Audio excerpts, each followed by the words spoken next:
How you doing, ladies and gentlemen? Welcome to This and That. I'm your host, Xander, where we're talking about this, that, and everything in between. And today we've got us a very interesting day. It is, to say the least. Uh, in our This is a new January, new 2025, where we got so many things going on that big changes that people are not really ready to see. Make sure that you guys like and subscribe. If you guys would like to jump in and put your 2 cents in, feel free that you can click that mic, click the link. I always do that. Click the link, approve the mic, approve the camera. It'll bring you on to the green room in real time. Make sure you're over the age of 18, bring you in here, and we can start talking about the real deal. As we start talking about Donald Trump taking over Canada and the Gulf of Mexico. Make sure that you guys recognize that we are live 7 nights a week, 10 o'clock Central Time. It is 11 o'clock Eastern Time, 7 p.m. California time. So for the rest of you that are watching us around the world, we are not going to change our time slot with the recognition of daylight savings time. So just note that this is going to be the time slot that we're going to be there. Special ups to Twitch and Twitter for watching us on the podcast as well. We really appreciate you guys showing us that support. In the meantime, let's dive into this wild idea of Donald Trump taking over Canada and the Gulf of Mexico. This man, he has not even been elected yet. He gets elected in like 5 days, right? So he's the president-elect. He hasn't been like sworn in yet, but he has made more moves since he won the vote in November than most presidents. I think the only person who's done more than him in before becoming elected is Barack Obama. But outside of that, he's done the most. And the things that Donald Trump is doing is like big scale business investment style situations, which it's crazy. It's crazy. But let's see if we can figure this out. First of all, political speculation can be a wild ride. And one idea that's been floating around in the nation that Trump's power extends beyond the United States and perhaps even into neighboring countries like Canada and the territory of the Gulf of Mexico. But what does that really mean, and how would it play out? The implications of such an unprecedented power grab would be huge. For one, it would completely flip our understanding of international relations on its head. Two, it would raise serious questions about the limits of Trump's authority and how far his influence could stretch. It would also beg the question, would other countries even allow it to happen? The idea of a single leader having control over multiple nations is a scary thought, and it's something that would undoubtedly face stiff resistance from international communities. And let's not forget the potential economic implications. Would the U.S. be responsible for bailing out Canada and Mexico if they fell into financial troubles? If Mexico was under attack, would the United States have to dive deeper into their pockets in order to cater to any damages done to the property? But before we start asking ourselves that question, let's ask ourselves, is America still spending 13 point something million dollars a week in other countries where building stuff that American soldiers destroyed? So, I mean, if we got it, let's go get it. Furthermore, if Trump were somehow able to exert control over these regions, it would likely lead to a major shift in global politics. Alliances would need to be reevaluated and new power dynamics would emerge.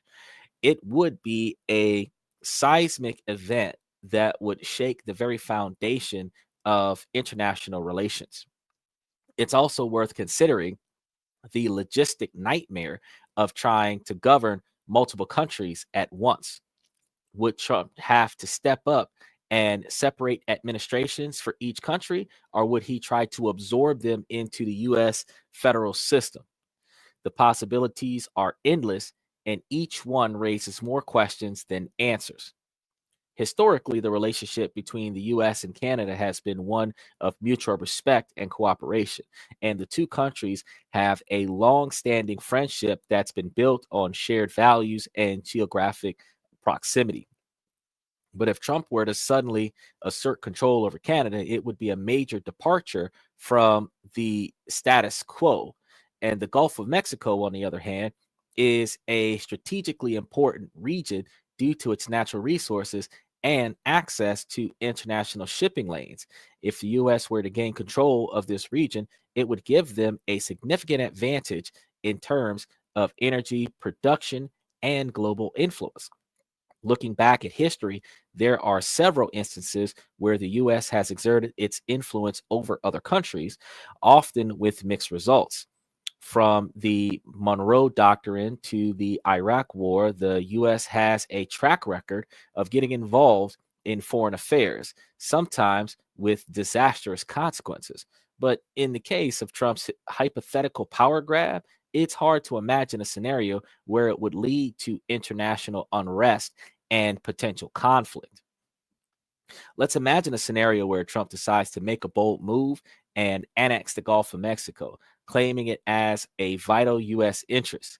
The international community would likely respond with outrage, condemning the move as a blatant violation of international law. The UN might even impose sanctions on the U.S. in response. But what if Trump were to take it a step further and actually send troops into Canada, citing national security concerns as a pretext? It's hard to say how far things would escalate, but one thing's for sure, it would be a major crisis that would have far reaching repercussions. In this hypothetical scenario, alliances would be put to the test, and one news might even be forged. One new alliance might actually be forged. You have to remember this. Perhaps countries like China or Russia would see an opportunity to capitalize on the chaos and make their own moves. The world would be holding its breath, waiting to see how things would play out. I'm just saying it's a scenario that's both fascinating and terrifying at the same time. However, Trump linked the name changing to his administration's stance on immigration, because Trump originally talked about changing the name of the Gulf of Mexico to the Gulf of America, stating that Mexico has stopped allowing millions of people to pour into our country. He suggested that renaming the Gulf reflects a broader national identity and pride. The Gulf of Mexico has carried its name for approximately 400 years, originating from Spanish colonial times. Critics argue that changing such a historical significant name could lead to confusion, especially in international contexts where the name Gulf of Mexico is widely recognized. While Trump can propose a name change through the U.S. Board on Geographic Names or Congress, there is no obligation for other countries to or international organizations to adopt the new name.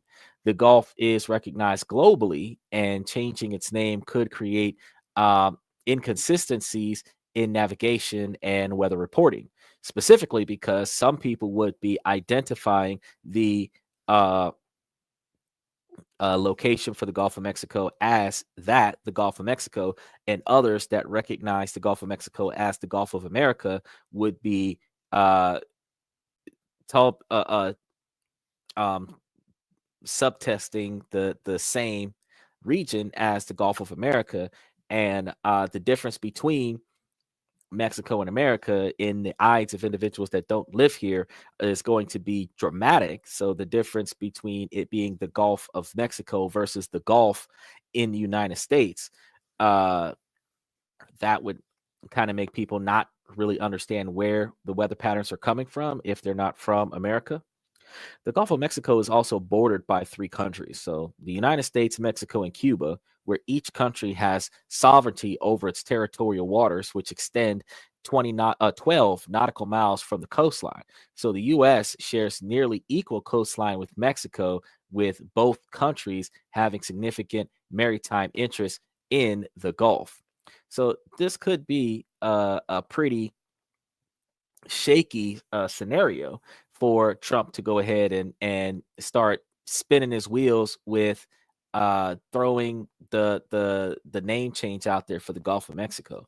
But the U.S. has asserted control over a substantial portion of the Gulf of Mexico's waters anyway, particularly in terms of resource management and exploration rights. So, according to the United Nations Convention on the Law of the Sea, the U.S. federal government oversees the seas and submerged areas of the outer continental shelf within its jurisdictions. So the Gulf is a vital area for offshore oil and gas production and contributing significantly to the U.S. energy sector, and the U.S. controls those waters. It is one of the most important offshore petroleum production regions globally, accounting for about 1/6 of total U.S. production. The Joe Biden administration has taken steps to protect certain areas of the Gulf from future oil and gas drilling through executive orders that withdraw large proportions from leasing activities, aiming to safeguard marine ecosystems and coastal economies. But in recent statements, President elect Donald Trump suggests renaming the Gulf of Mexico to the Gulf of America, claiming that we do most of the work there and it's ours. I, look, hold on. I don't know why he got away with words. This assertion reflects a broader statement or a sentiment regarding U.S. control over maritime resources, but does not change the established international agreements or recognitions of shared sovereignty over the Gulf. In light of Trump's comment, Mexican President Claudia, what is that, Sheinbaum, humorously suggested an alternative name, Americana Mexicana. And I mean, highlighting the absurdity of the proposal and emphasizing the established recognition of the Gulf's current name. I mean, Americana Mexicana. I guess it's America's Mexico. It's both of ours. We're gonna marry it. We're gonna what would they call that? Hyphenate the last name in this marriage here between Mexico and the US. They tripping.